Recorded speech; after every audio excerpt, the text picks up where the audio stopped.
Hi viewers, welcome to my YouTube channel. Today's topic is Stenciled Wallpaper.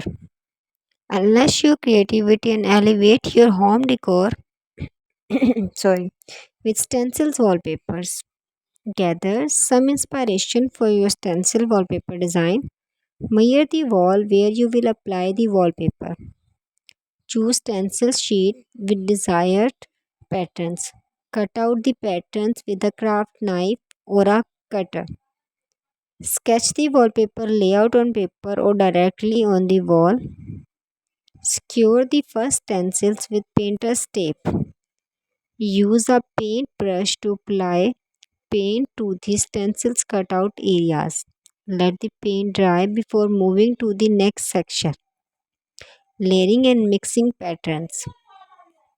Apply more stencils, layer patterns, and mix colors as desired touch ups and refinements. Remove painter's tape and clean up the smudges. Roll up the finished wallpapers as you want. Or some ideas, we have some ideas to explore. Embrace your creativity with stencils wallpaper design. A delightful dye project that brings artistry to your home decor. Discover a myriad of pattern and finish the inspiration to create a personalized and unique ambiance. Armed with acrylic paint and painted tape, explore the limitless possibilities you as you